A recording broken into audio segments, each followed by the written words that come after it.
Every world has a story, and every story has a secret. We're the Warriors of Light, and today we're opening up the save file and diving into the deepest mysteries of the Final Fantasy multiverse. This is Materia Junction, and Dad, man, how the fuck did we do this 2 episodes in a row? But we added a party member, man. Like, this is stupid exciting. We're going to open it up. Go ahead and introduce yourself, my man. Tell us where people can find you online, and also, I didn't mention this a second ago pre-show. Tell us what your entry point into Final Fantasy was.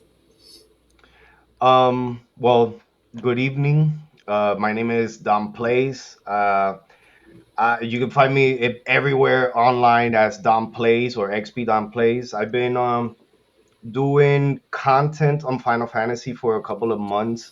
We'll say for like 4 or 5 months. Uh, just as a person that has played Final Fantasy and Square Enix games since I was like a kid, I just feel like I had the say so of making my opinions and things like that about like the current state of Final Fantasy and Square Enix since it's such a hot topic lately. Um, and I guess my introduction to Final Fantasy is very early, even though I didn't really get to play the earlier games until much later in life. But um, Final Fantasy X definitely was the one that just started like the entire journey for me. Um, it was it was just a mix of like every element that needed to happen for it to like come into my life. It was just like the perfect mix. I was living in Puerto Rico, so like English was my second language. I was still learning it. By the time that that game came out, it was like a turning point for me because I was like finally understanding English enough that I could like immerse in the story and things like that. It was a game that I played with my uncle. My uncle was the one that introduced me to like all of gaming. To all the earlier Final Fantasies and Dragon Quest and all that stuff. So um yeah, that game just holds such a special place for me. Like it's a game that I play even to this day. I play it yearly, at least once a year. I love that, man. That's definitely you could pick worse places to enter the Final Fantasy universe than that right there. For So real.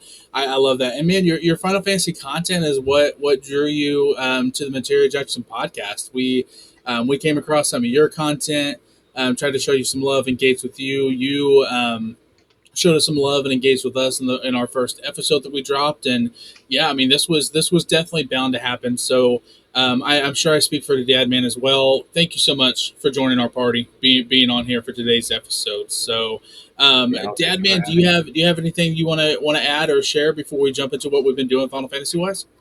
Um, I mean, I'm sure we're gonna touch on it, but I mean, when I came across your content, what what what really like I guess attracted me to it was how analytical you were about how you were explaining your points of views. Like it's so easy to make content about such a broad topic like Final Fantasy and just say like X, Y, and Z and just, whatever it's like clickbaity or just rage baiting somebody. That's super easy. Like I could make a video and say, this is gonna piss off Drew. I can make a video and say, "Oh, Sephiroth is the worst villain ever," and it'll get engagement, right? Because it's just such an out of pocket statement. But like Yeah. you're like understanding and analysis of everything. I like that more deeper understanding of it. So that's what kind of like drew me to it. And I was telling Drew this earlier, like I was really excited for this episode because I love having conversations with people who like ball, like what you're talking about, right? It's Yeah, not just yeah, like it's not just like surface level stuff. So I'm super excited to jump into today's topic. I know Drew's gonna want to say something about that Sephiroth thing. yeah. So No, listen. All right. So in case if you don't follow us on social media, just Instagram, TikTok, YouTube, just search Materia Junction. You'll be able to find us. But I threw out a video today. Listen, it was a hot take. We've been debating Kefka versus Sephiroth for a few episodes now. Yeah. And I posted just a clip of the episode, and people were coming on, arguing one way or the other. There were viewpoints on both sides, but one person was like, Kefka's just it. Like he accomplished his goals. He's the best. And I just threw out there, and I truly believe it. Yeah, Kefka accomplished his goals, but your party of heroes in Final Fantasy VI is significantly less capable than your heroes in Final Fantasy VII. That's And so I great. don't listen. I'm not. It wasn't. I know people out there were like, "Oh, this is fucking gaslighting. This is That's clickbait." so It great. wasn't. It's just my true opinion. Minus Kate Stiff, every other Final Fantasy party member in seven is better than any of the top Final Fantasy party members at six, and I stand to that. That being said, we're going to have a spoiler episode coming up for Final Fantasy VI. Our deep dive analysis into that. I'll just tell you right now, spoiler: Celeste is an amazing character. Absolutely love the Celeste character. So she's no Tifa or Aerith, but she's a great character. So, all right. So listen, guys, let's jump into what we've been doing a little bit of Final Fantasy wise. Obviously, the next game up has been Final Fantasy VI for us. Dan and I have been working our way through that. We have reached the end of that gameplay, so we're not quite ready yet to announce next game up, but we're kind of wrapping up everything for that first one. So I've kind of shifted my focus. I think I'm going to play Final Fantasy 15 next. Mhm. I've never played it before, and I figured why not? Well, good a time as any. But I will tell you the one thing I've really been diving into over the last couple of weeks, just because it's the 25th anniversary of Final Fantasy X. I've been listening to that soundtrack on repeat, and I just for me the music in Final Fantasy X is absolutely amazing, and I think Xanarkin is the best piece of music in any Final Fantasy game. Yuna's theme is amazing as well, but I'm just stuck on that Hymn of Faith track from the sending scene with Yuna. I just think it's just absolutely amazing. Everything about it, I love and adore. So that's really been the extent. I've been really kind of just up to my neck and doing things for the podcast and stuff like that.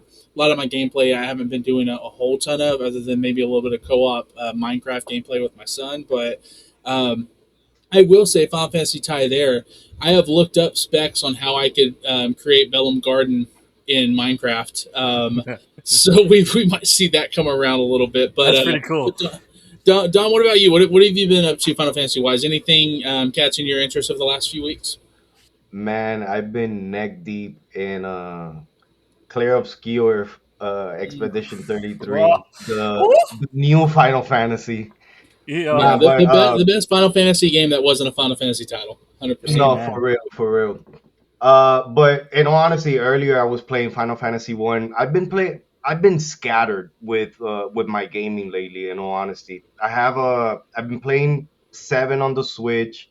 I've been playing six on Steam. I've been playing seven remake every now and then. I just been jumping around, but uh, I wanted to I wanted to start like kind of a series where I was playing the remake trilogy alongside seven. And I started recording the videos or whatnot, but then I quickly realized that that was gonna take a bunch of time just because of how it's segmented. Like Final Fantasy VII OG is literally like a couple of like maybe like 5 hours for that first section. And for whatever reason, I went into it thinking that, oh no, like I'll be able to do this side by side and whatnot. Quickly realized that there's the changes start happening like immediately after the second chapter. So uh, kind of stuck there.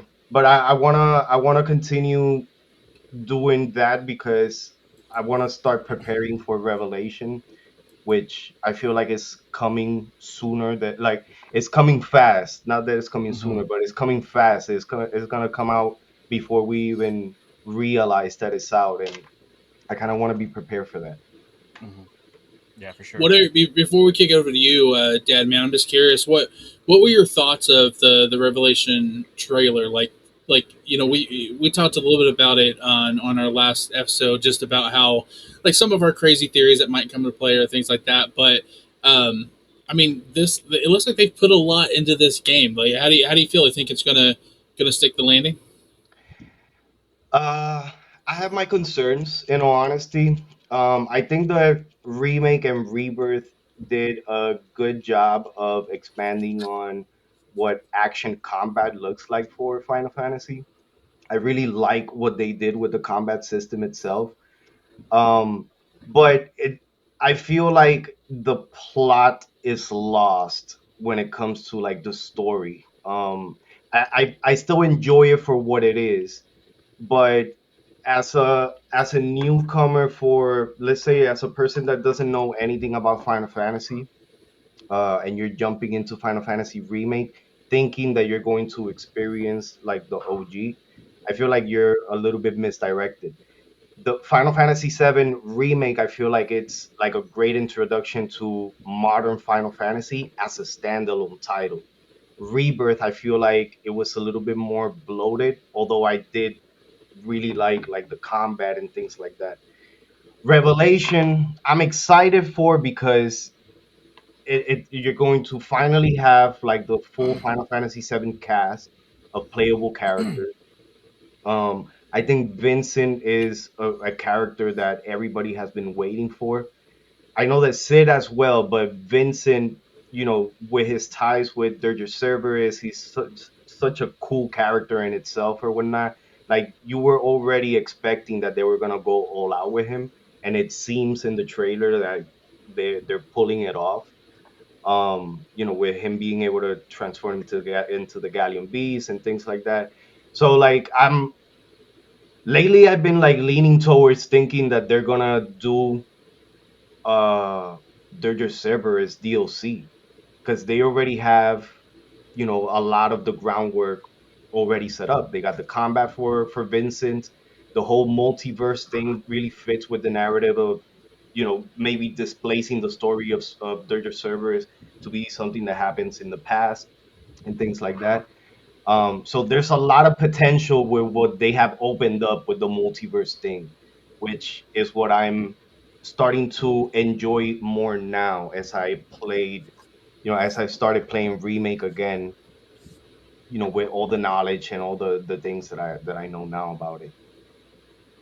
It'd be crazy. Plot twist: Vincent dies in the first 7 minutes of the game. Oh my Yeah, god, that would be imagine. great.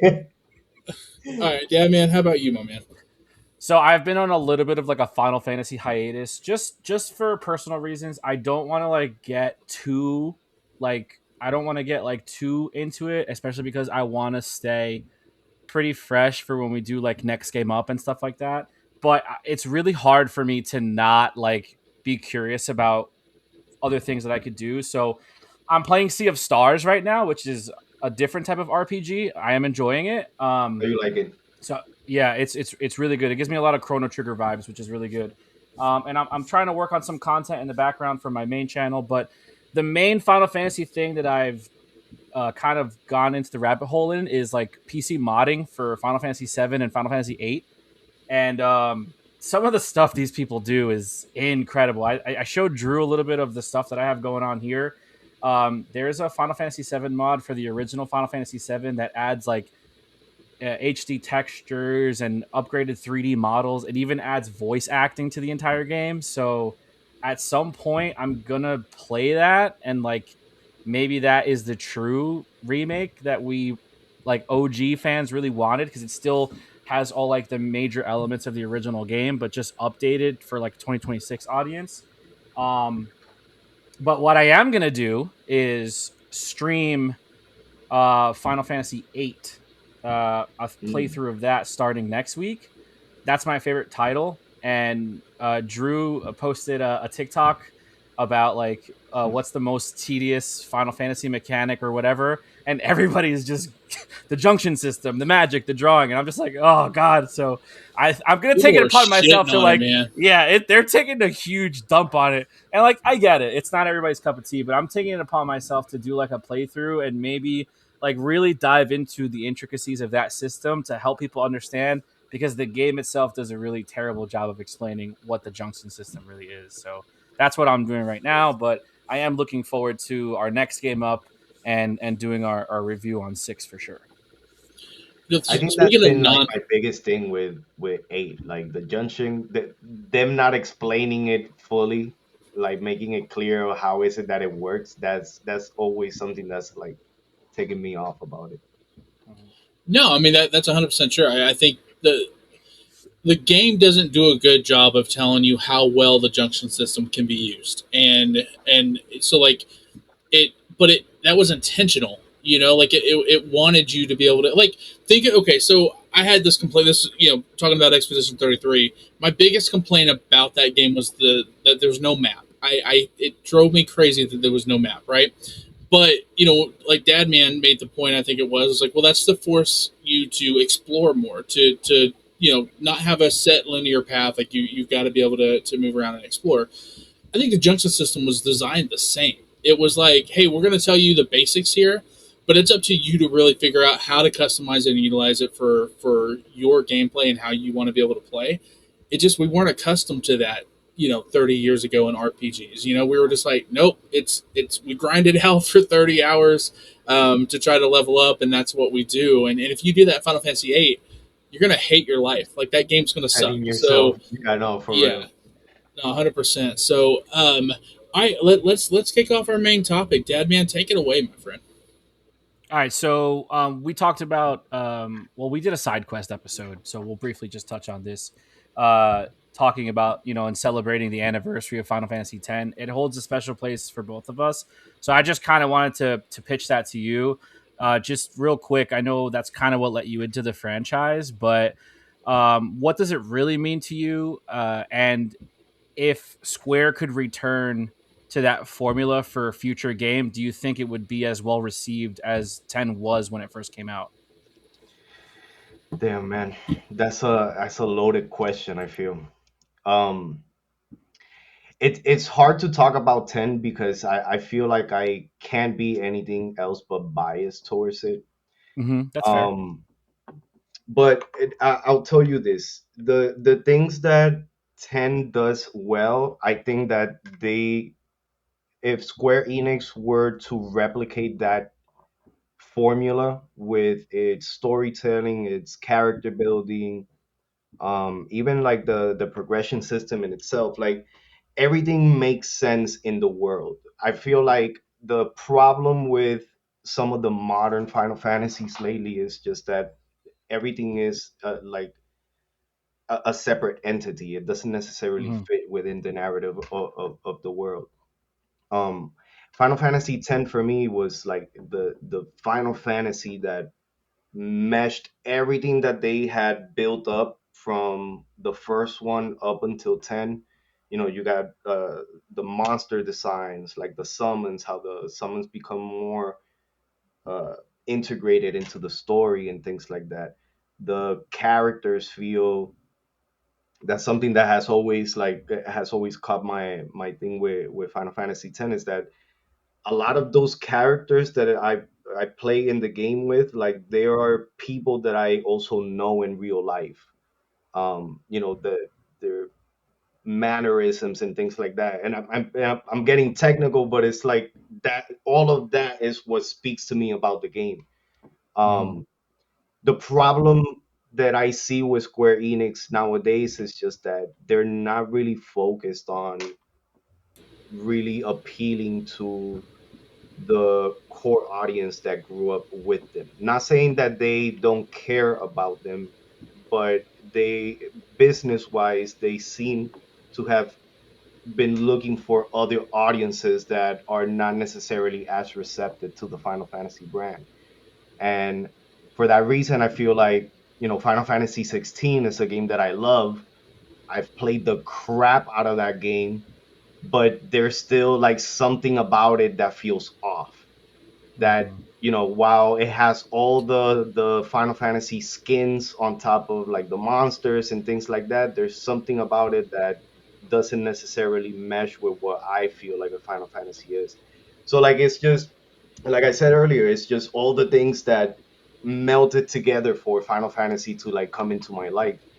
uh and as I've grown older as well, like that game has been a mainstay through like all like the crazy things that I've gone through my life or whatnot. Like that game has been something that I always go back to. It's like if I want a blank canvas to just like let my mind go or whatnot, that's the game that I go to. Combat wise, in all honesty, E33 I feel like has done the best job recently of showing that turn-based can exist in AAA games. The argument that Square Enix has been making for the past 5 years, saying that they don't think that turn-based will work in that medium. I feel like that E33 just did away with all of that. Yeah. Are they going to spend the time to do that in a mainline? It doesn't. If the past 10 years have shown us anything, is that they're not really looking to go that way, and that's why we got things like Resonance and Octopath Traveler and all the remakes that they've been doing with the Dragon Quest series as well. It's just like they still have not figured out what is it that their audience wants, but it's very clear for me that what the audience wants is something specific. So I don't know. I would like to see them come back to a traditional turn base for, like, let's say a Final Fantasy 17 or 18. I'll give them another action based game. I think that they can pull it off with everything that they've learned from the remake trilogy. It's just a matter of them actually using the things that worked and building upon that. That's what Square Enix has always been great at, building and expanding on the things that Hmm. they've already like introduced. And that is a reason why I always considered them like a leader in the space. Like everything that Square Enix introduced, it was copied or expanded upon in other titles or other series, and that's how you saw the JRPG genre grow and be so synonymous with Square Enix. Like, if not necessarily saying that all JRPGs look like Final Fantasy, but you will always think of Final Fantasy when you saw, some of those older titles, because there was something that they pulled from that. I think that they've lost that little bit of that magic that they had. You know, I think here's my concern, right? Just, I kind of thought about this as you were kind of speaking. My main concern, like, I love remake, rebirth, and I have a feeling I'm gonna love Revelation, right? Like, I agree with you when you said rebirth was kind of bloated. It was like there was especially because that chunk of the game, like, they flushed it out with a giant open world, not with narrative storytelling. Like, it is what it is, right? But Mm, my biggest concern is this right here.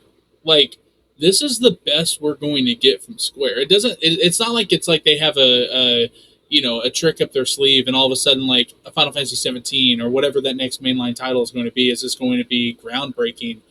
Like, they're giving it because they financially have to. They're giving us their absolute best right now, and they're not holding anything back, and that's clear because you saw the main huge differences, especially visually, between 16 and remake and rebirth, right? So I yeah, think my worry is okay.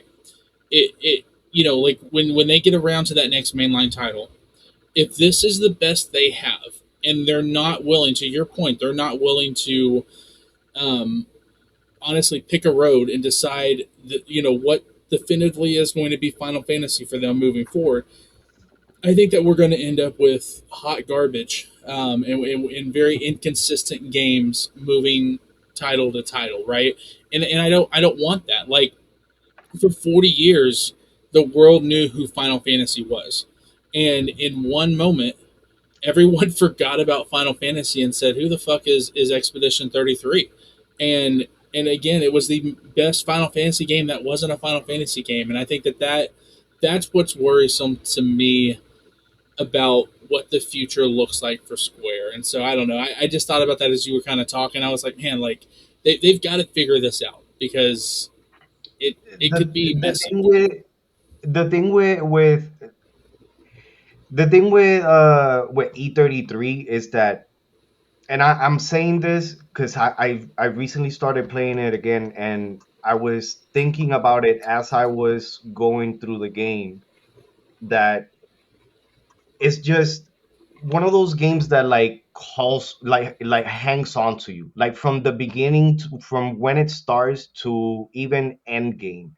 Like, there's no lull moment. There's not a moment where you feel like, oh my god, let this part be finished or let this part be over.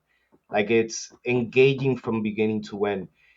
The fact that that game was created by such a small team with such a small budget, just it I feel like it just proves that Square Enix is just uh justifying like just graphics that are just not going to get any better from what we have right now.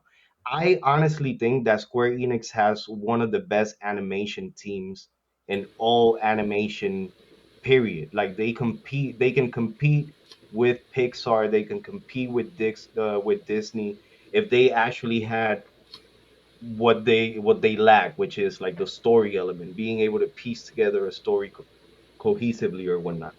Um, but as like that, I feel like they spend so much time and resources on making the game look so realistic that they've lost a little bit of what made them magical in that sense or whatnot. And Hmm. it's something that like games like, let's say well, Clear Obscure is a good example of this. Like they don't shy away from being goofy, but still maintaining like the seriousness of the story or whatnot. With Final Fantasy, like 15 is one that you say you never played it. No, I haven't. Never played it yet. I mean, I played like the first 10 minutes of it when it first came out, and I never picked it back up. I have no idea why. So Okay, you're gonna love it because it is a good game. Game wise, the story itself is very heavy, and because you are the type of Final Fantasy fan that you go the extra mile to look into the story or whatnot, you are going to enjoy the story no matter how it is put together or whatnot. However, for a common player that is just coming into the franchise, mind you, Final Fantasy is an anthology series, but not everybody knows that, especially Right. people that are coming in that don't know what a JRPG is or whatnot. So coming into Final Fantasy 15, 13, or whatnot, they're already having the assumption that they need to know previous games or whatnot. Regardless if that's the truth or not, that preconceived notion already deters a lot of people from coming in. Hmm. So when you finally get through the door, if that presentation is not solid enough, you're going to lose a lot of people that even come in through the door because Final Fantasy 15 in this example is, I think, one of Square's like most successful Final Fantasy main entries. I think it's sold like 15,000, 15 million or some crap like that. Um, so it's even beating, I think, Final Fantasy 7 and things like that. So that's great, but then that didn't translate for Final Fantasy 16. That didn't translate over for Final Fantasy 7 remake or whatnot. So where did the connection? Where did we lose the connection there with Square Enix? That one of their biggest strengths was connecting through the gamers through the story and the characters. Everything else like just kind of meshed in with how the game was presented or whatnot. It complemented everything. Let's take the materia system in Final Fantasy VII. The materia system is not just a JRPG progression system. It is tied into the core story and narrative of the story. There's a reason and there's a meaning and purpose to why you're using those those magical balls or whatever the case. Same thing with the junction system or whatnot. Even though it's complicated, people like the fact that you're able to break the game so easily and so so fast and early in the game or whatnot. That freedom or whatnot is what we've lost from some of the modern Final Fantasy games. I would say starting from like 13 on, not Hmm. That's counting fair. the Yeah. MMOs because that's a different beast altogether. Yeah, I mean, I think the most interesting thing that separates Succession for Final Fantasy is that jump from the, I guess, 32-bit era on the Super Nintendo to the PlayStation era is kind of what really defines the franchise. Like everybody talks about the golden age of Final Fantasy being 6 to 10. That's probably true in regards of maybe like popularity.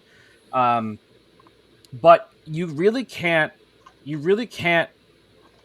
have six compared to seven, eight, nine, and 10 because they were designed on completely different engines, right? They went from Agree. 2D graphic models to full on 3D graphic models.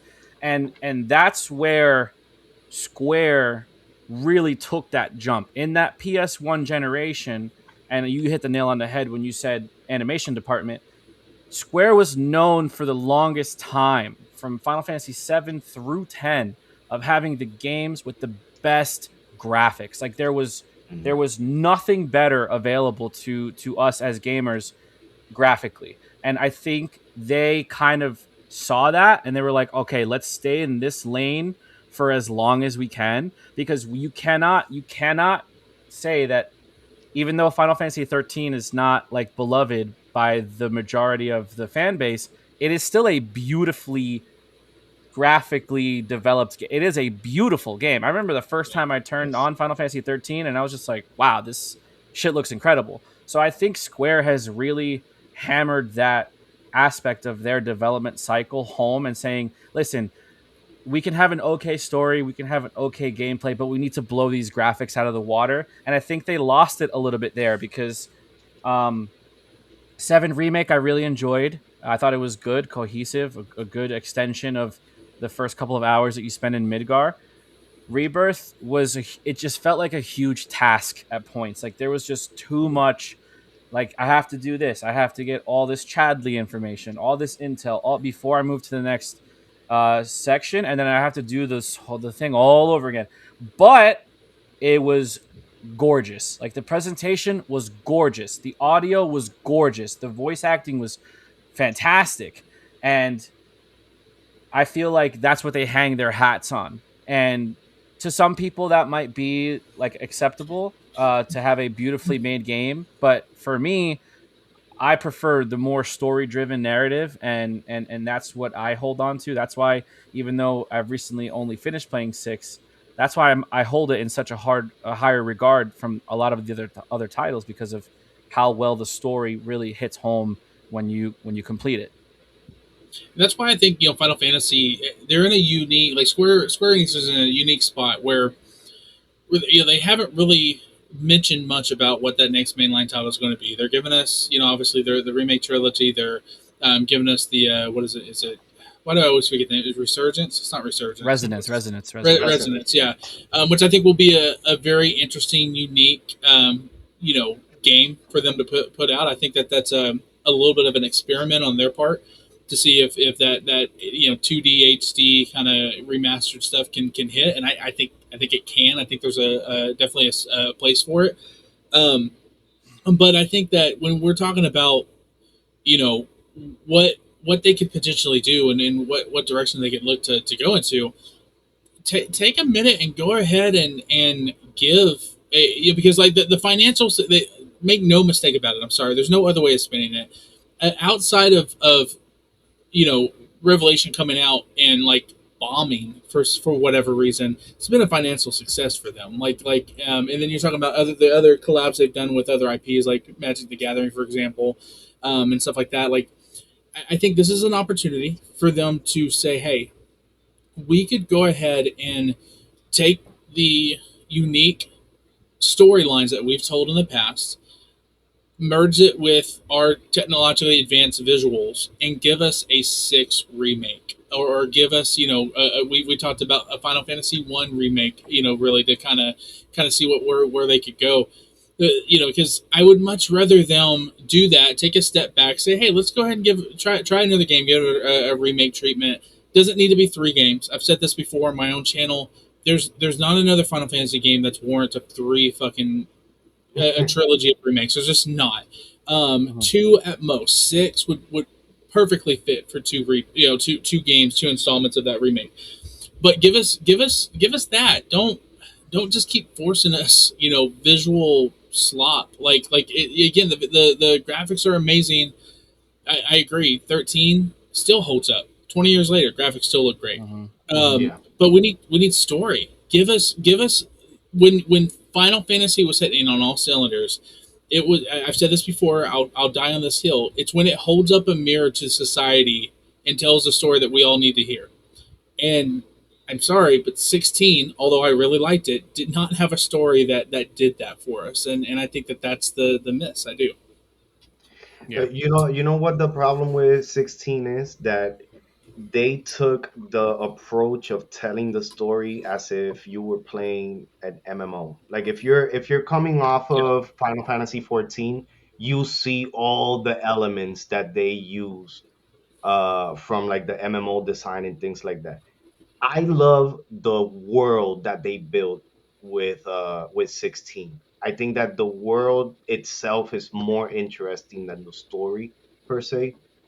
Like the whole the god, the Ultima, how Clive ends up becoming like the this being that is supposed to be like the all powerful, and what however it is that they designed it, like the lore behind it, all of that is far more interesting for me than what the story was.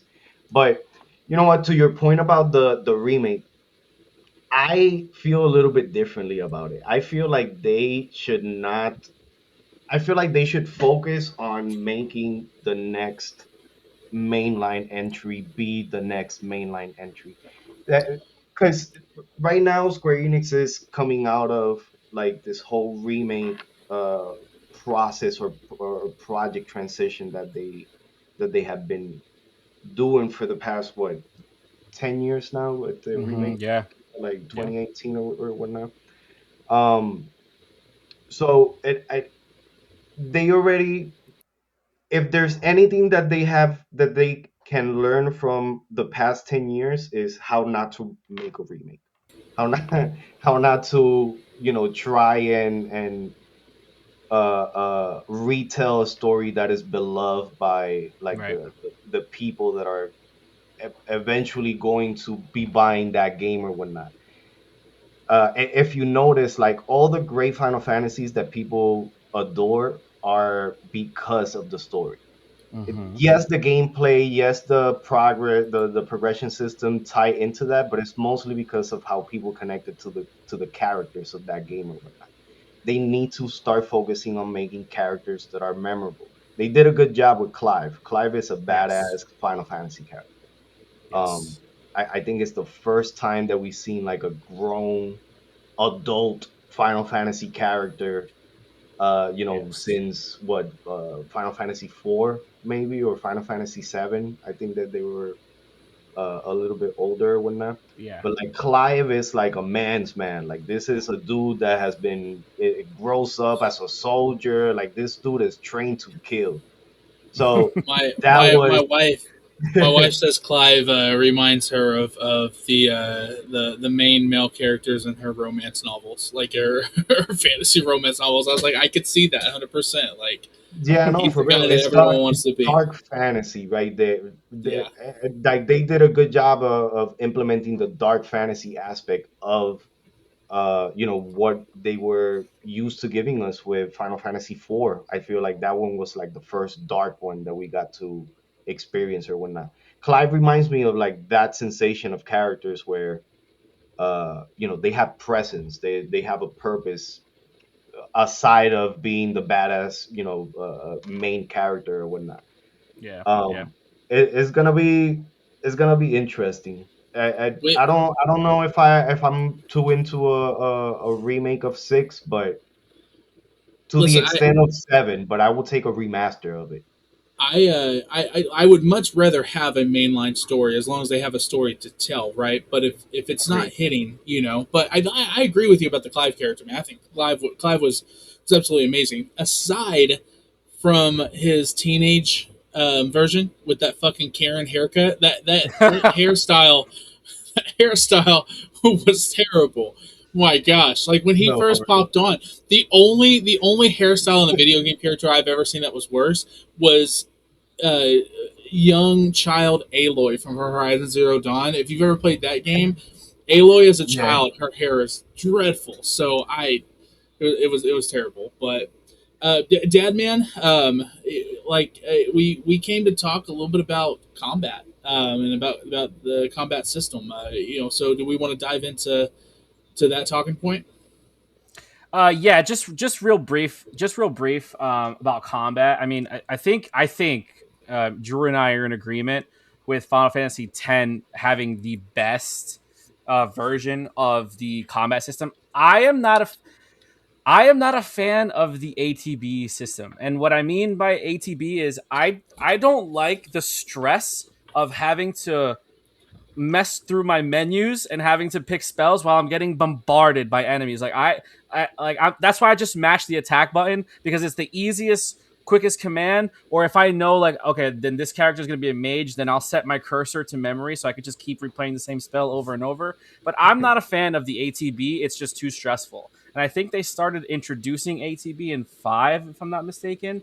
But Final Fantasy X, the CTB, to me, with the side menu and every action, reacting towards your speed and the opponent's speed, and messing with the order.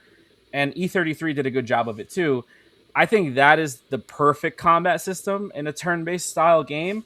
They kind of showed a little bit of resonance going back to a traditional turn-based, not ATB, but traditional turn-based style. And I have a slight feeling, or like, if I were to structure it moving forward, Square is this huge company. They have multiple different teams. They're firing on all cylinders with Dragon Quest now. They're firing on all cylinders with Kingdom Hearts, which are two other very successful IPs under their umbrella. But Final Fantasy still is in this weird, like, limbo. And if they sat down, oh, my voice just cracked. If they sat down and were like, listen, let's do, we're diving in. The new version of this Final Fantasy combat system is going to be what we had in 7 Rebirth and Remake. That's totally fine. Let's hone that in. But there's 2 different teams, or however many different teams there are. They can have one team focus on this modern style action combat system, and they could have another team focus on games that maybe have to be HD 2D, with a turn-based combat system. I would not I would not be upset if they decided our mainline titles are going to go action combat direction with Final Fantasy 17 or whatever, but we're also going to cater to the older fans, and maybe not remake, because Resonance, even though technically it's not a remake, it is a reinterpretation of the Brave Exvius mobile game. So maybe not, it's not a 100% original title, but it kind of is. There's this gray area, but maybe they say, hey, listen, we're going to focus on the development of Final Fantasy moving forward with this action combat system. But for all you old heads, we're going to give you guys turn-based games in an HD 2D art style, like a Resonance, or here you go. Here's your Final Fantasy VI remake in an HD 2D style, but we're going to introduce voice acting to it to make it a little bit more immersive. I would be completely okay with that. The only problem is, how are you going to, if you do this, you can't remake your 3D games in an HD 2D art style. Like, I can't see 10 being remade in an HD 2D art style. I can't see 8 being remade in an HD 2D art style. So that means that there's still going to be more questions before we get answers. But I'm happy with Resonance being turn-based, because I do prefer that. But I'm okay with them saying, hey, we're going to give you 2 Final Fantasy games every year. One's going to be action combat and one's going to be turn-based. Well, I think to your point there, though, the one thing that I think people tend to forget about is the reason why we call 6 through 10 the golden age of Final Fantasy is because that's the time frame where a majority of us started playing video games, started playing Final Fantasy. There were 5 titles before 6 that a vast majority of Final Fantasy fans have never played before. So if you did one every 2 years, to your point, right, and then kind of looked at some of the other, alternative, mobile games that you could kind of, like this one that you can kind of go down that route, you've got yourself a decade of 2D HD remastered video games that you could go to with newer stories that you wouldn't have to go the whole remake, refresh to it, but you could add additional lore to Final Fantasy 1. Final Fantasy 1 is a great Final Fantasy game. but it was also a Final Fantasy game made in 1987. So they Mhm. were limited on just how flushed out they could make that story, where they could expand on it a little bit. I don't know, Dom. What do you think about this? Do you think that there's a world where we get our cake and eat it too with both of these? Uh, I feel like Strangers of Paradise is what you're trying to what you're describing, but you're wanting something different than what they did. And in all honesty, like it's that's fair because Strangers of Paradise is a mess to be tied into like the original, the one that started it all. But you know what? Like I'm of the crew that I freaking liked Strangers of Paradise. But for the sole reason, not necessarily for the expansion of the story, but for what they showed me that Final Fantasy could be in action. Now, it doesn't have the best combat, to compare to remake or whatnot, but uh, I feel like Square Enix has been building slowly but surely on that their mainline series is going to be action. We saw it with uh what you call it 13, even though it's turn based ATB, it's very fast or whatnot, and you can see since 10 up, like they've been trying to increase the speed of how the combat plays or whatnot.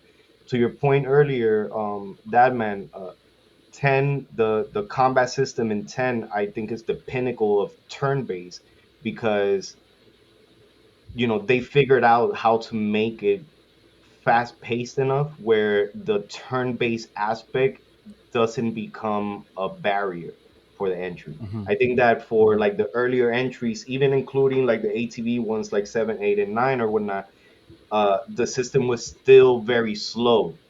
The timing that it took for the ATV to load up was still, you know, fairly slower to today's modern standards or whatnot.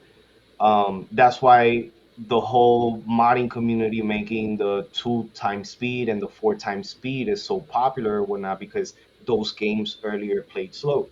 10 is the first one that you can play without it having any modifiers of speeding it up, and it still feels fast paced within the context of the story and whatnot. With 12, I don't know what the heck they were thinking. That The game is gambit the system. slowest game. How do you go from a turn-based combat that feels more action than 12 being designed to feel more action than what it was or whatnot. Like it just doesn't make sense. Like in order to play 12, you need to have the 4 times XP. Otherwise, it's just a slog. So that is where you start seeing Square like missing the ball on like their turn-based audience.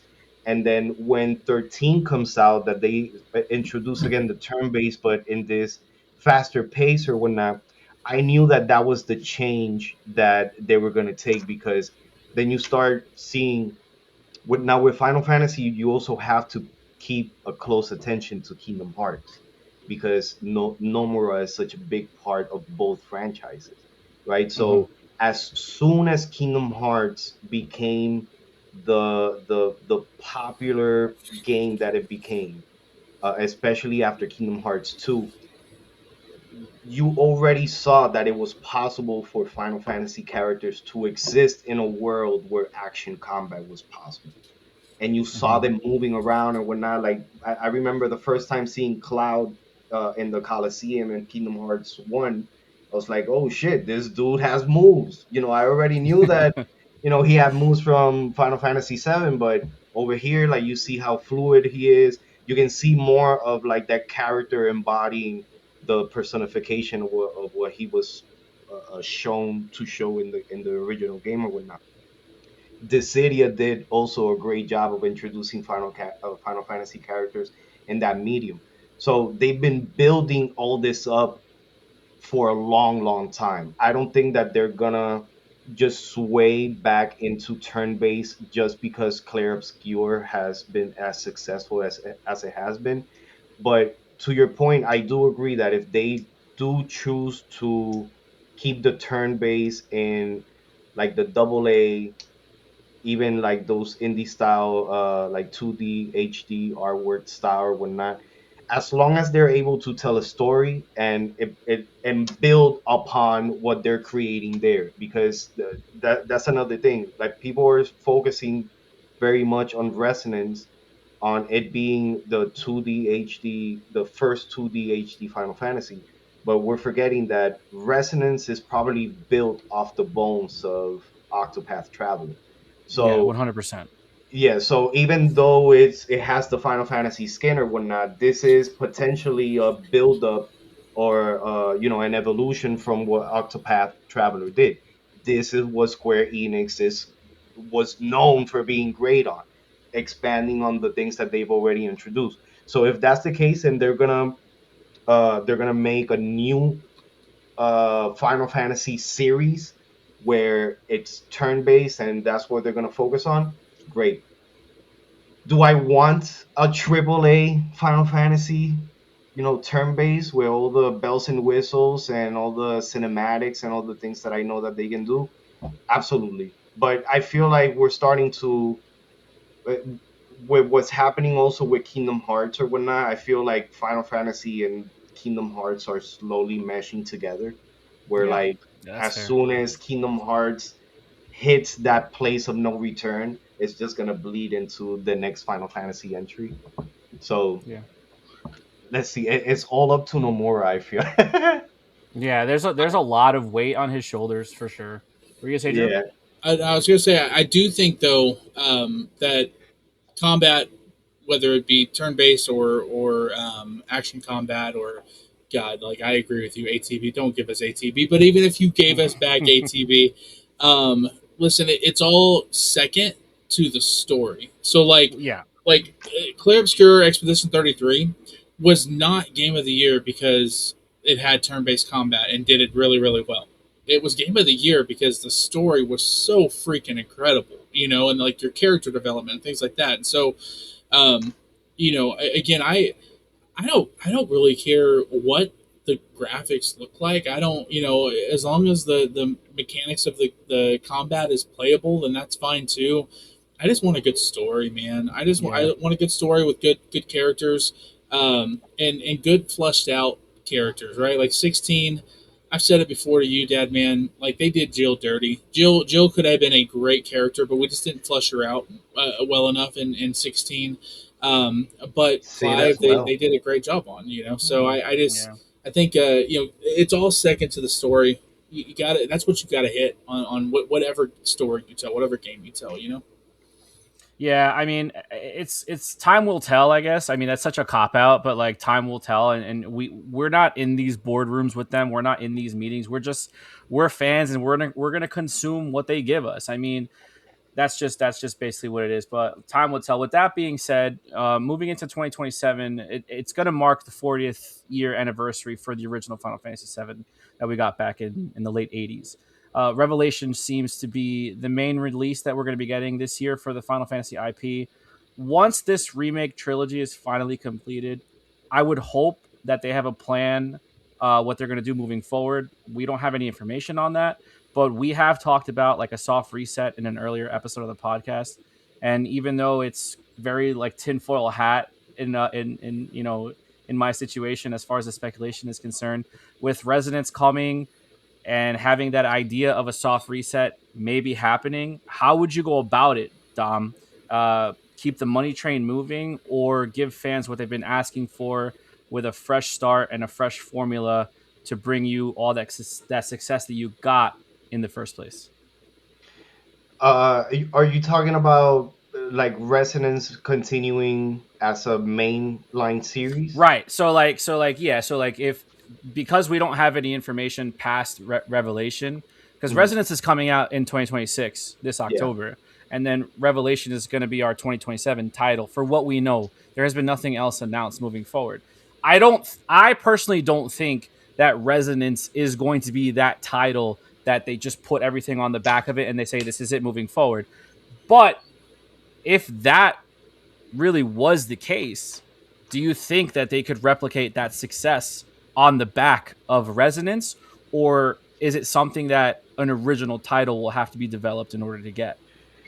So Resonance, I feel like it's in a unique space right now because it, again, it's the first 2D HD version of what a Final Fantasy game is going to look like for Square Enix in their I guess resurgence, for the pixel art style and things like that. So I think even with was that game that just came out, The Adventures of Elliot, beautiful game Oh also. yeah, yeah. It's made Mm-hmm. by I think it's made by the same team as well.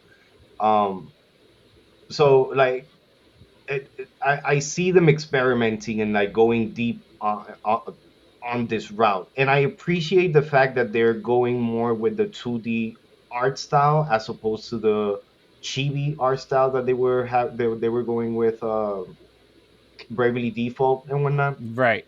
Yep. Because that just feels a little bit more kiddish. It doesn't feel as, at least with the 2D art style, you can pass it off with more grit and with more darkness than with cutesy baby looking falafels, whatever the case. So I mean, if they hit it, which the game looks interesting. I had never played Brave Exvius, and I actually was looking at a tweet before we got on this call, um, where I'm coming into Resonance for how it's presented. I don't know anything about Brave Exvius. I have no ties to what that story could have meant or whatnot. So I'm going to consume this as my entry point. Now, they've done a good job of selling the fact that you have, that the perk of the game is that you're able to like call on these characters Yeah. that are Right. known Yep. throughout the franchise or whatnot. How engaging is that going to be, and how much does that going to impact the story? Is this going to be another multiversal, these are the heroes of other universes type deal, or are these characters going to hold some weight, like let's say Tactics? I feel like Tactics introduces Cloud and some characters that we already know, but they made them make them part of that story and make them make sense within that story or whatnot. Is it going to be that for Resonance, or is it just going to be a cash grab just because it Mm-hmm. has these characters or whatnot? That's like my main concern on that end. The fact that they made it turn based. I've seen a lot of comments saying that you know that if people don't show up for this game, then the turn-based fan base is not. This is not what they're really asking for. And my counter argument to that is that while this is great that we're getting a turn-based style Final Fantasy game, the conversation or the complaint is that the turn base is missing from mainline Final Fantasy. Not that there's Right. no Final Right. Fantasy turn-based games, but that the mainline series is lacking on that turn-based combat. So if fans show support for this, hopefully that will show then Square Enix that there is, a core base of fandom that is waiting on turn-based combat. But at the same time, I don't want them to use the excuse that because Resonance, if Resonance becomes successful, then that is the justification of making Final Fantasy turn-based solely 2D HD. I think that those Yeah. are the waters that we kind of have to tread lightly, and in that also then comes the conversation of Final Fantasy remake trilogy. And the problem with Final Fantasy Remake Trilogy having the controversy that it has is I don't think it really even has to do with it being turn based or it being action style or whatnot. It's just more on the fact that they've spent 10 years doing something that nobody really asked for. And what the fans were really asking for, Square Enix basically told us, that's not important anymore. But for 10 years, they were making it seem like they were coming Right. back for the fans. Yeah. So I think that my concern is just more on, that they sell what they actually say that they're selling. I'll still buy it because it's a Square Enix title, it's a Yeah. Final Fantasy name. I'm gonna consume it regardless. But I'm also thinking about the generation that doesn't know it, because uh, you got to think about how you got introduced to the games that you love. I was introduced at a very early age by my uncle, who was a generation ahead of me or whatnot. So if the generation that precedes me doesn't see me playing these games for whatever reason, or sees me, more on the negative side about these titles or whatnot, chances are that by Right. the time that they are able to make the decision of trying out these games, they're gonna be more hesitant because dad or uncle didn't try these games out before. Hmm. So the fact that the core demographic of Square Enix lies between 28 to 40 something, but they seem more, uh, they seem to want to cater to a newer audience, no matter Yeah. what the cost, is what seems to be Yeah. holding them back the most. And you can see it with all of their franchises. Kingdom Hearts is suffering from the same thing. Dragon Quest, I never thought I'd see the day where Dragon Quest was going to be held back as much as it is now. That was like the one consistent JRPG after Final Fantasy took its turn, and now look at where Hmm. it's at. So it's like, Hmm. I love Square Enix for what they do, but like as a company, I have no idea what the heck goes on through their head. Hmm. I mean, Uh, I think because I kind of want to make a couple points off what you said. Like I think yeah, yeah, shoot. I think when you ask like about Final Fantasy VII, now understand I'm 100% biased. I'm full disclosure. Final Fantasy VII Remake is my favorite Final Fantasy game of all time. Right? Like I love that game from start to end. But I Remake do or think rebirth? that a remake, like Remake. Okay. remake, very first, yeah, remake of this trilogy, I think is just now Rebirth has its issues. I fully will attest to that. But I think remake itself is such a great installment, right? Okay. But I think what's interesting though, because you had talked about what were the fans truly asking for? Like we weren't asking for seven. Like you invested all this time and money into a title that no one was really asking for. And I agree with you on one hand. I do because like I think when you're looking at it, like why did they make this? I think that there is something to be said for like I don't think there's any argument. Seven is the most popular title of the franchise, so I Of think all they time. needed something. Yeah, I think they needed something bankable. But what I found interesting, like interviewing, because I interviewed for the documentary I was telling you about prior to us jumping on here. Yeah, yeah. What I found interesting about the people who got into the Magic the Gathering collab with Final Fantasy was that it was their first opportunity to be able to immerse themselves with new material from their games that they love. So like the artwork that they have for Final Fantasy VI and the set that they came out with Magic the Gathering for Final Fantasy VI, it was new artwork that they had never experienced before. If your favorite entry was one, that you got new things that you hadn't had before. Mhm. And I think that Square, where I think you're 100% on point, is I think that they don't know who they want to cater to. Do they want to try to bring in new fans into the franchise? Do they want to cater to the current fan base? Um, I think it's similar to the Star Trek franchise. I've said this before on this podcast. You look at Star Trek. Star Trek is a beloved franchise, but the people who loved it are literally dying off right now. They've loved it for so long, and it hasn't gotten in a new audience. Square will Agreed. find themselves in the same place with Final Fantasy if they're not careful. So they do need to find a new audience. But what are they? I agree with you about like what's going on in the boardroom though when they're having these discussions because are you getting a new audience to play Final Fantasy because you're hitting all the current tropes of what a RPG game should be right now in this current day and age, and we're just trying to ride the wave of new gamers? Or are you getting people involved in Final Fantasy and invested in the franchise because of what you've done that's made you successful? The storytelling, the character development, all those kind of things. And the one thing that like you had mentioned about combat, like they've invested all this time into the current, action combat they have right now. You don't know if they're necessarily going to swing that because of E33. I'll tell you what, if Sandfall's the developer of E33, right? Is that the name Yeah, of the company? Sandfall, Yeah, Sandfall If, yeah. if, Interactive. Yep. if they push out a second game and it is critically acclaimed and is up to par and it's turn based combat like E33 is, then I 1000% believe that Square Enix will change their tune, and I think it's dumb. I think it's silly. I think it's stupid because that shows that they have absolutely no vision of what they want Final Fantasy to be. They're like, For sure. where's the money being at right now? Where are people loving? And it's no different than like people imitating what the MCU has been doing, for the last 20 years and things like that. Like DC is in their second attempt to try to have their cinematic universe.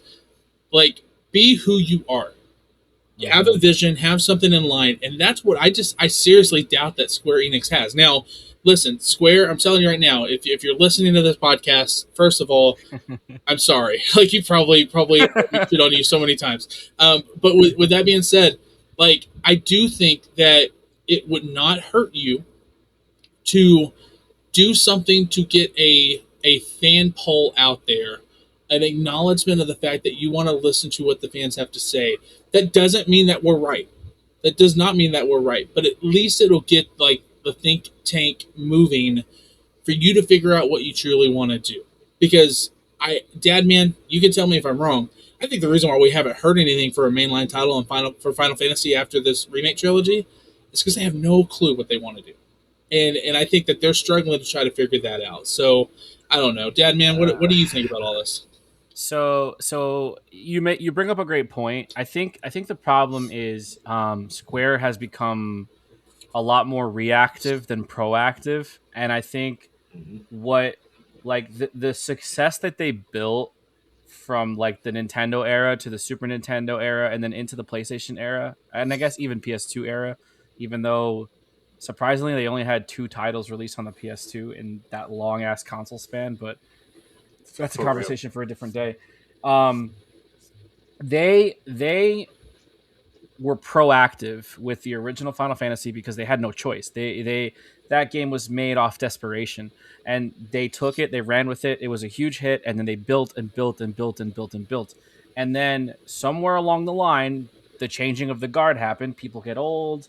Yamaguchi left, and Nomura is old, and all these veterans, all the dream team guys that developed the games that we love are old. They're getting old and they're just like, I don't want to do it anymore. Like they just don't want to do it. And now they're kind of reacting to trends or they're reacting to what they think is going to be a safe decision as opposed to the best one. And I am one Fortnite appearance away from just completely giving up on their vision. They want to appeal to a young audience. Just make a Final Fantasy pack in Fortnite, and then all the kids will think that these are original Fortnite characters, and then there you go. You'll just make a whole bunch of money in microtransactions. But I hope it doesn't come to that. I'm actually very surprised it hasn't happened yet. But yeah, I think you have to take risks. Um, and I gush about Expedition 33 just as much as the next person. There are so many different layers to what made that game as special as it was and as well received as it was. And we've talked about it 100 times. The most special thing about that game is that it was made by people with passion. They were passionate about what they were making. Guillaume Broche, who's the head of Sandfall, he says it all the time. He made a game that he wanted to play, and he didn't really care about how it was going to be received. And I think we need to get back to that. Be unapologetic about your identity and do just do it. Like, just do it. We talk about Final Fantasy VII being the most popular. Why is it the most popular? Those Sephiroth. are the questions that need to be asked. Oh, yeah, okay, no. Those are the questions that need to be asked, right? Why are these games so popular? Everybody shits on Final Fantasy VIII for being such a huge departure from Final Fantasy VII, but that's what makes 8 so good is it was different from 7. It was not the same thing. It was a completely different game. And then 9 was completely different from 8. And 10 was completely different from 9. Like they just keep, trying to reinvent the wheel, and that's where the success of the company stems from. And I think that they hit a couple of bumps in the road with like maybe 12 and 13 and a couple of things here and there, and they got scared because Final Fantasy 15 should have been the resurgence of Square with the way that story was written, and the jumping into action combat. Like that should have been the game that brought Square Enix essentially back from the dead. But it was in like developmental hell and was released as an incomplete game, and that's what hurt it because they were worried about rushing it out to make the quota or make the numbers or make the sales instead of saying, you know what, let's delay this game another year and finish it properly and then give the community what they deserve in a fully finished game.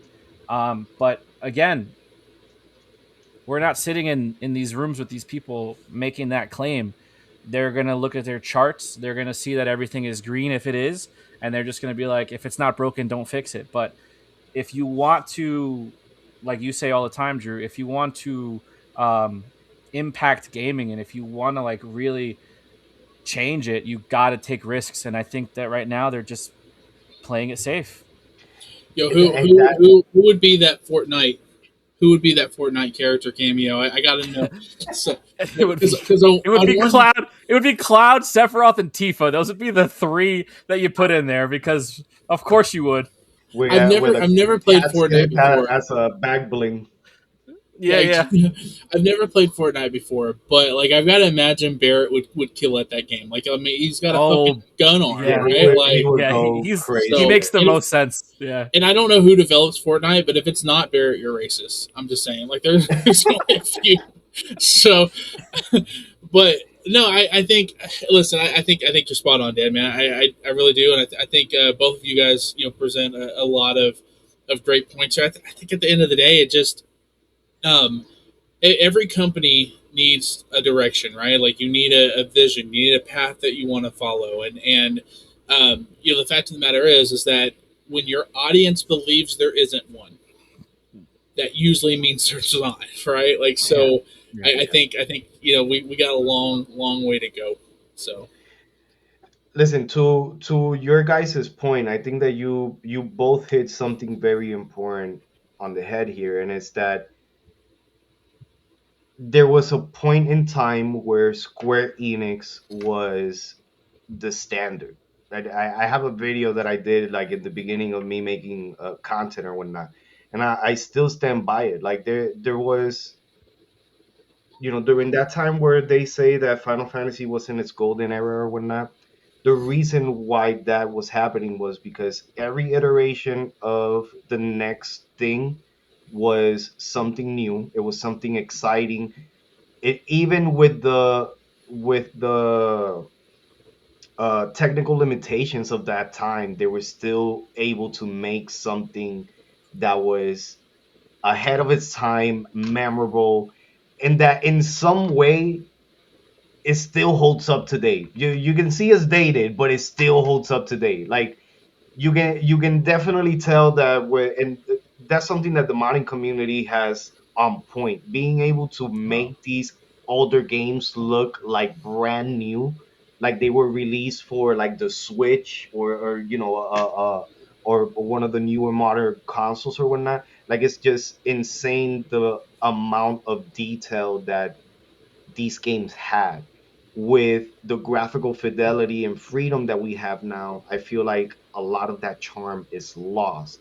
And through that, a lot of what made the story stand out so much also died off with that. Uh, a conversation about Final Fantasy VII, in the comparison between 7 OG and remake, is that a lot of people say that the remake trilogy is cringy, and that OGFF7 wasn't that cringy or whatnot.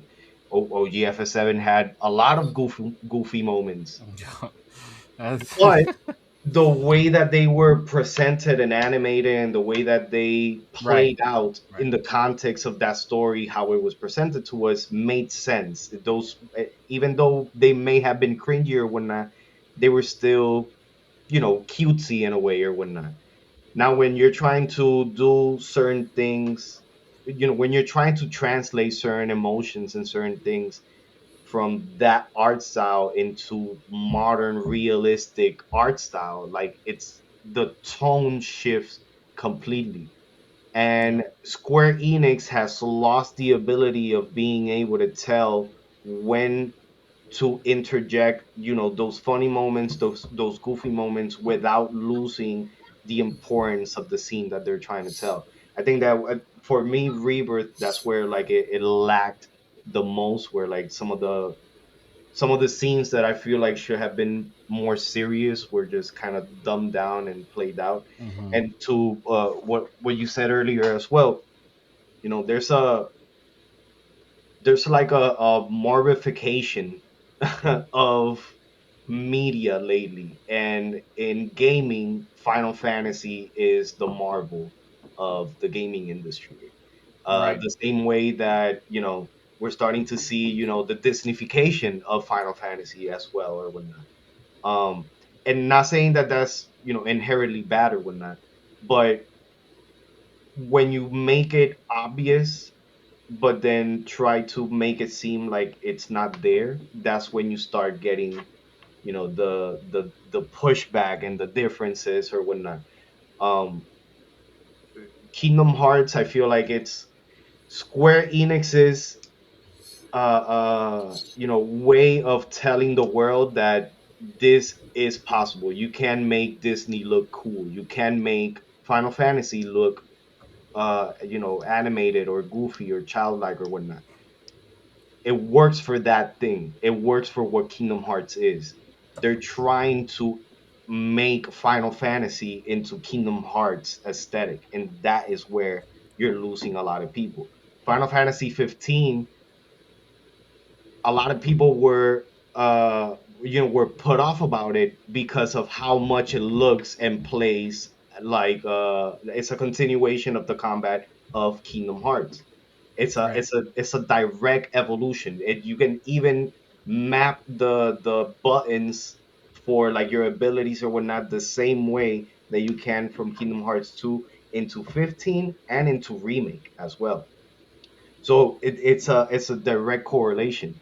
Instead of saying, instead of trying to make it seem like that's not the direction that they're going for, I feel like just Square Enix just needs to be honest with what they're doing. Yeah. And I feel like a lot of people will respect them a little bit more because Square Enix is where it's at after 30 fucking years of legacy. These are Hmm. not, your everyday average gaming company. This is a multi-million dollar entity that has existed and controlled gaming within its genre or whatnot for the past 20 to 30 years.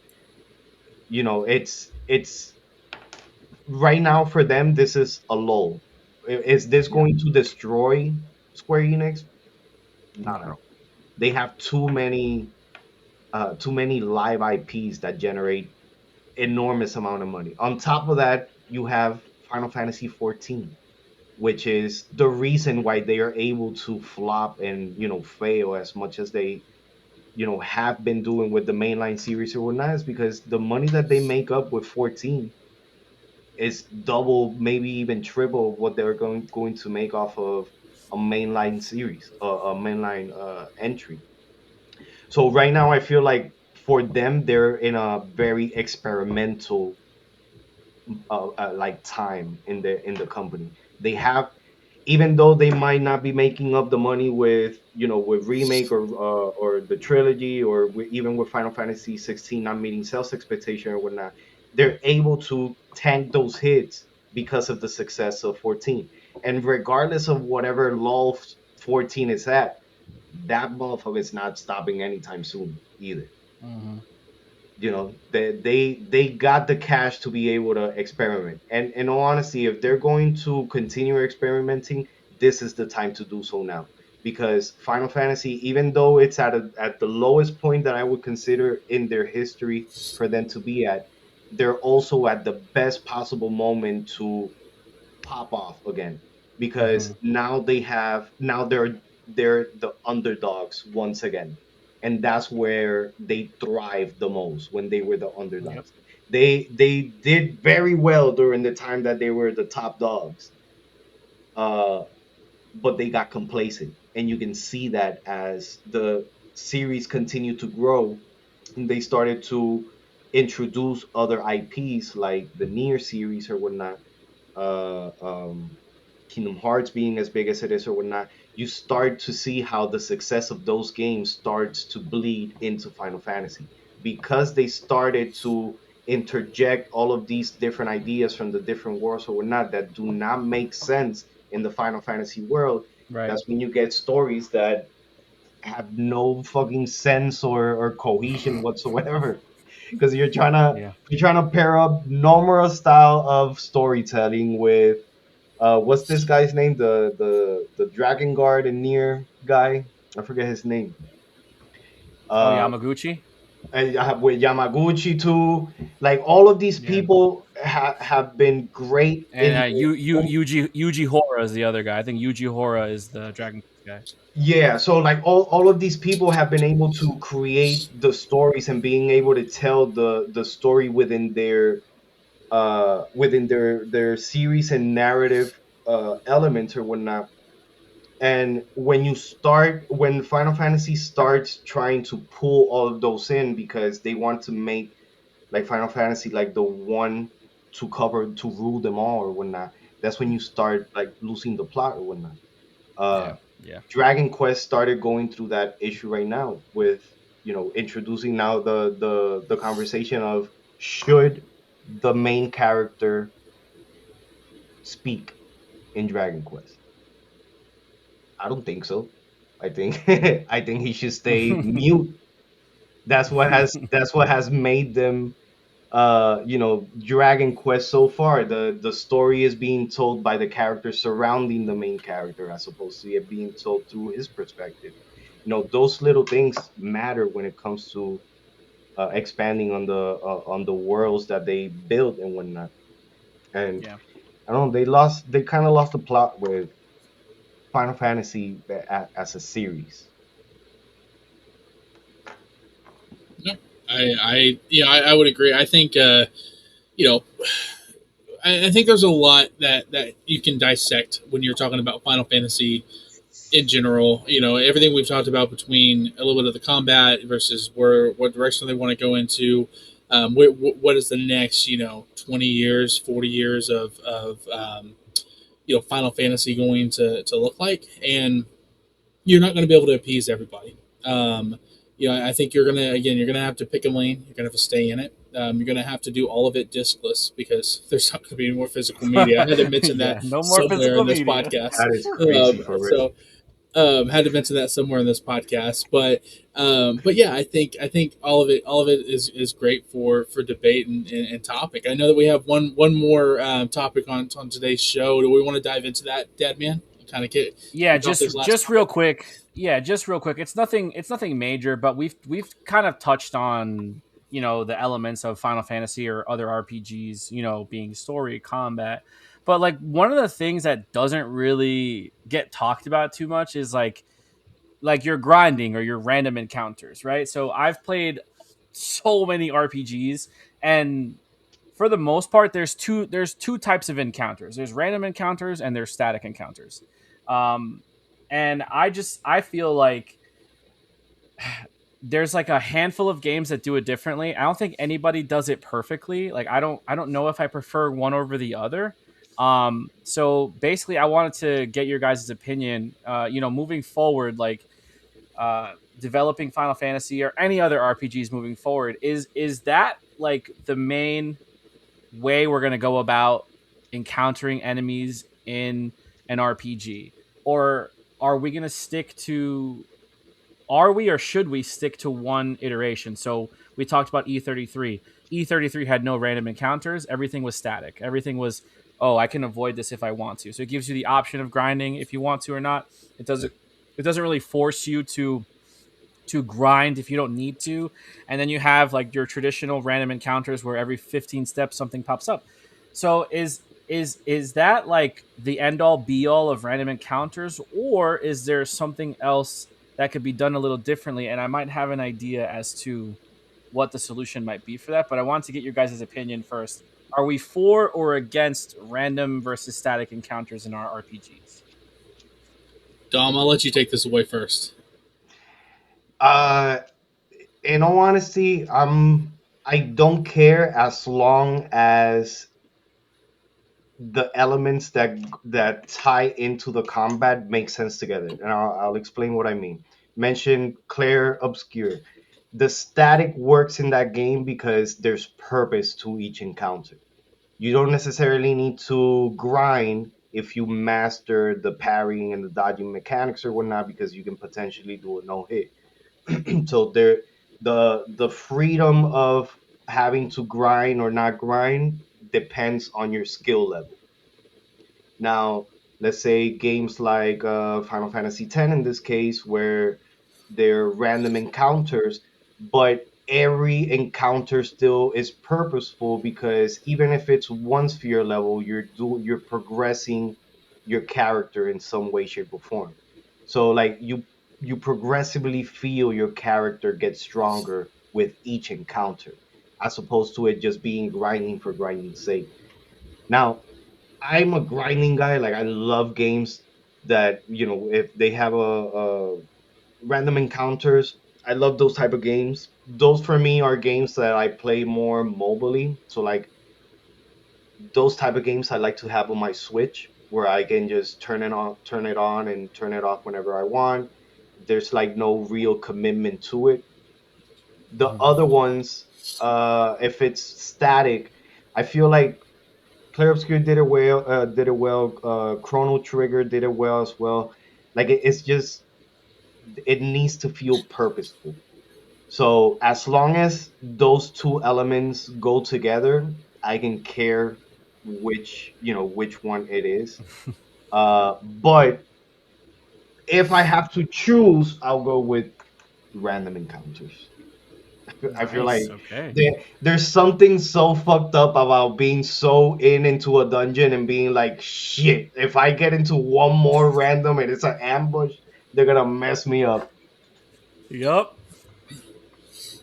I when you first asked this question, Dad, man, my first thought was, well, it really depends on what you're wanting to do. Are you wanting to be turn based, or are you wanting to be action combat? Because like you can't really have static counters or encounters with turn based. But just now Don was talking about Expedition 33 did that. I was like, oh yeah, okay, like so you one doesn't go hand in hand with the other, right? Um, I miss the days of random encounters because, like Dom was saying, like I miss the day where you can just get on to your game, your whether it's a Switch or whatever, and decide I don't want to advance the story. I just want to play a little bit and grind a little bit, and you spend 90 minutes just going into combat, like walking around exploring stuff and fighting things, right? And so I miss those days.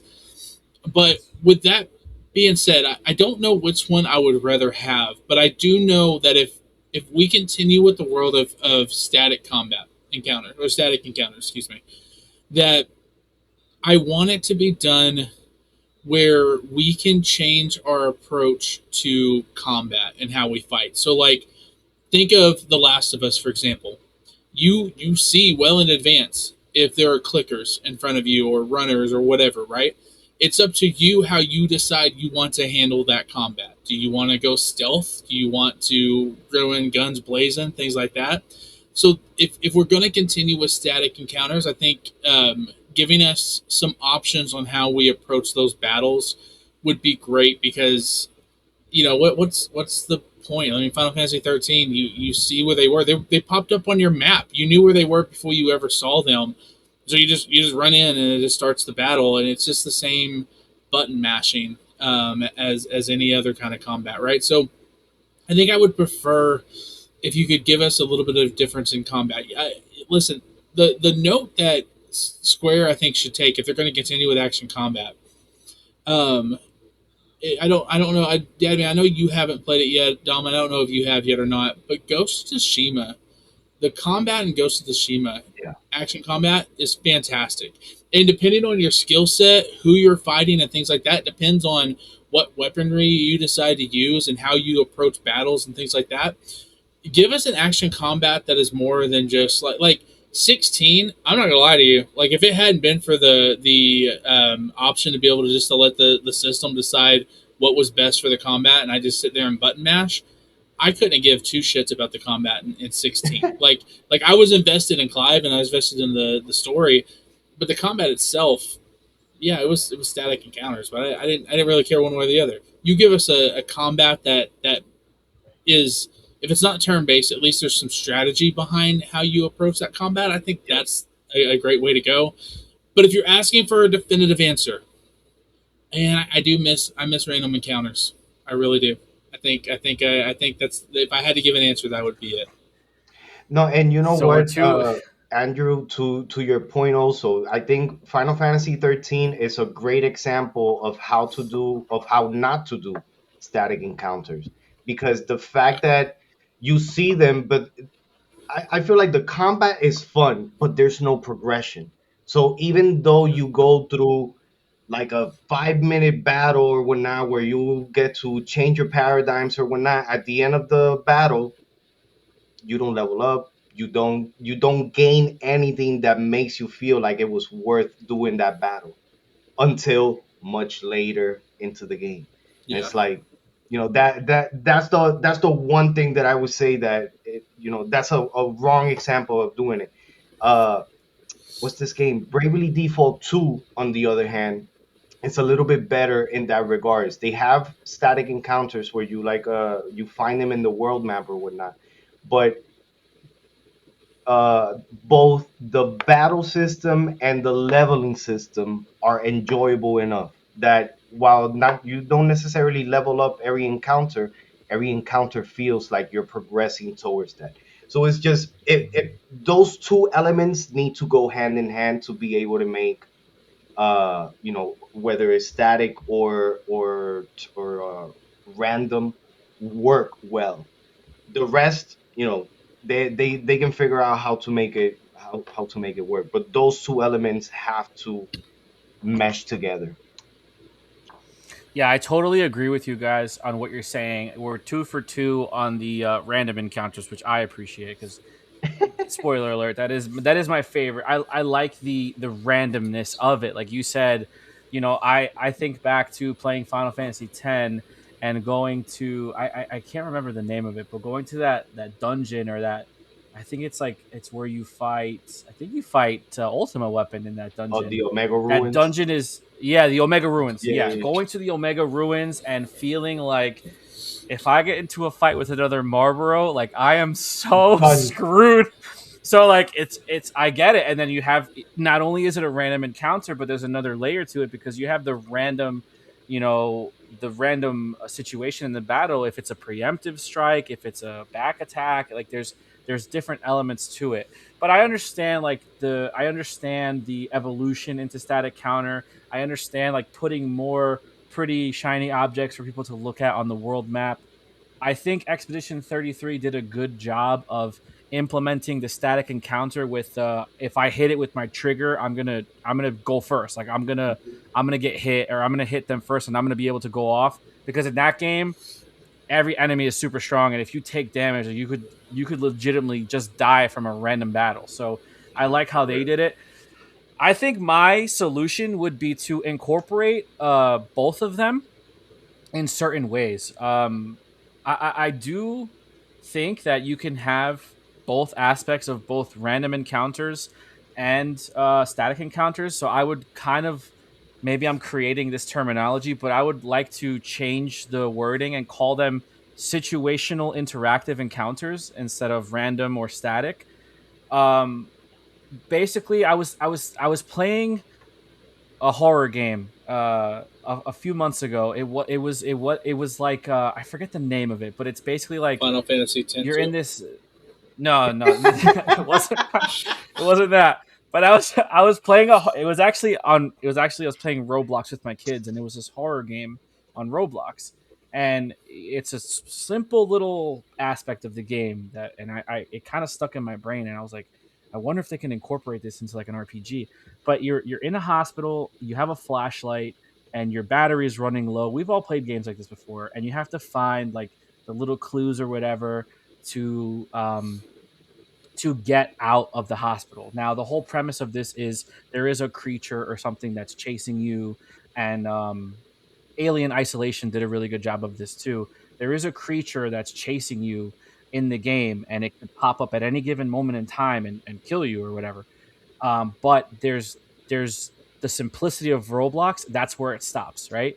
Mhm. Alien Isolation was a game that was like this, where the xenomorph follows you throughout the game, but it picks up on everything that you do. So, like, if you're wearing a headset and you have a microphone and you breathe too loudly into the microphone, the xenomorph can hear where you are and approach you.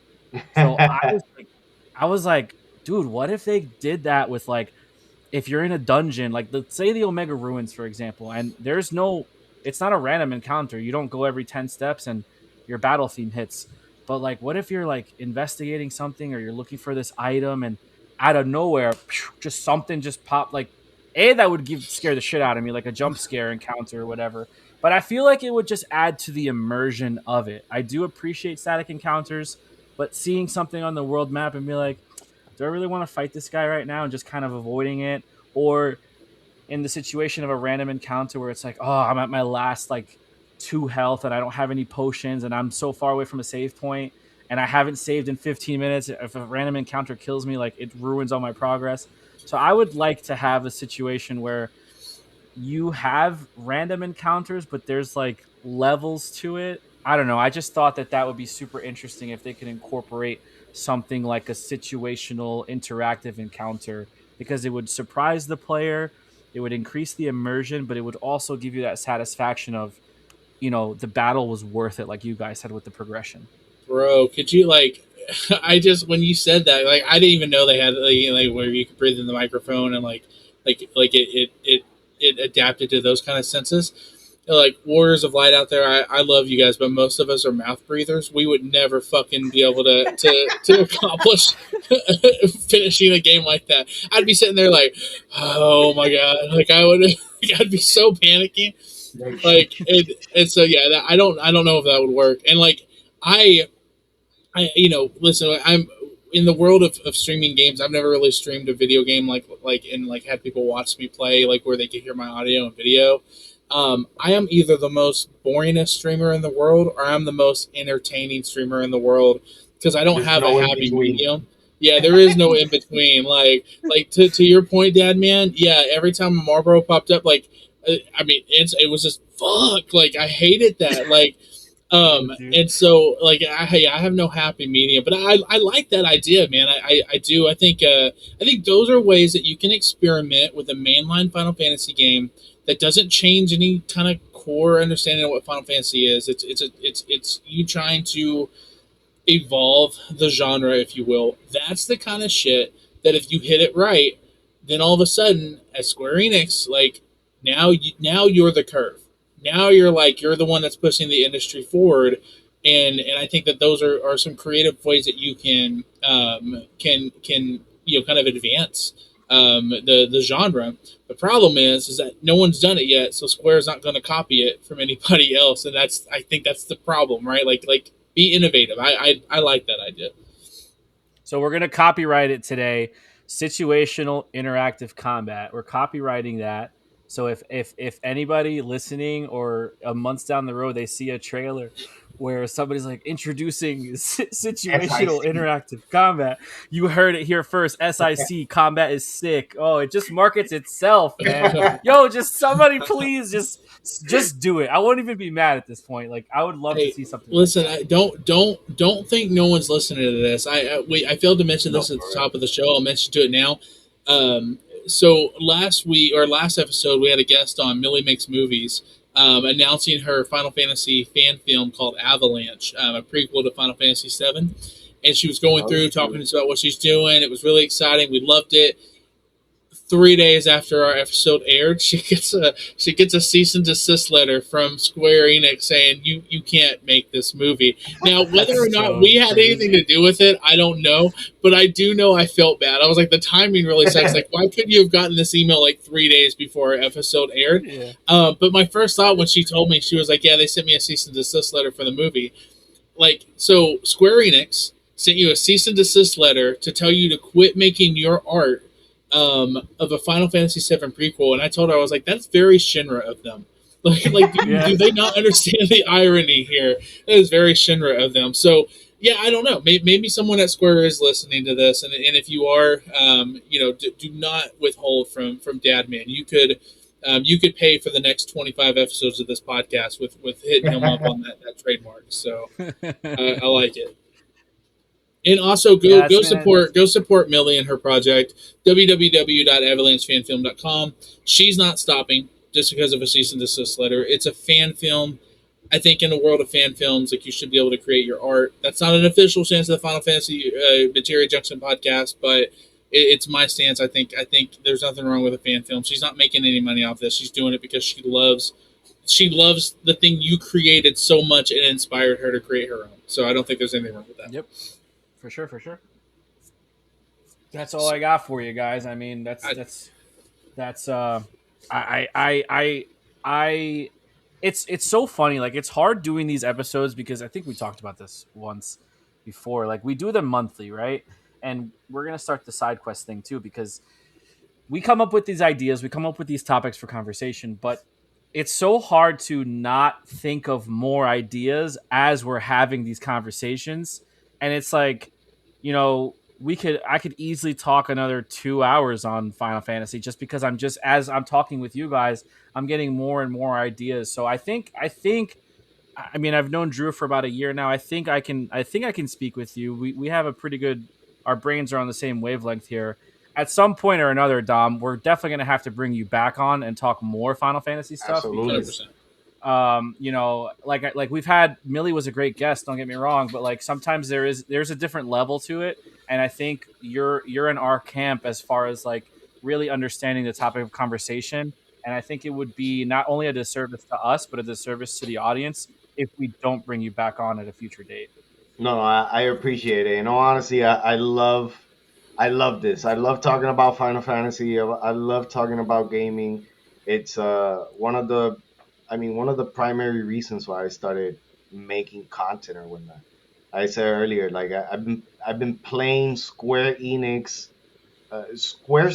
and Enix, and then Square Enix together games since I was like 7 years old. I'm 33, about to be 34 this year. So that's literally all my life that they have been a part of just my gaming history or whatnot. And for people like us that have grown up with this franchise, with this company or whatnot, I feel like we should, like, our opinion should weigh more than the people that are just coming in, and to affect how the franchise will continue.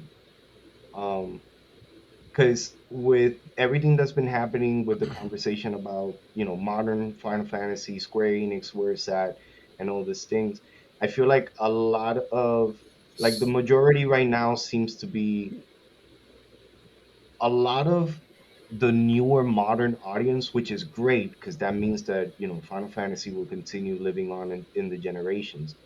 But I think that Square Enix should not fall into the same trap that is killing a lot of other gaming companies. You see Right. Ubisoft and you see Yeah. Blizzard and all these other gaming companies that are just falling, in that trap of, including all the political and social agendas into the game, and just, injecting outside things that do not have to do with gaming.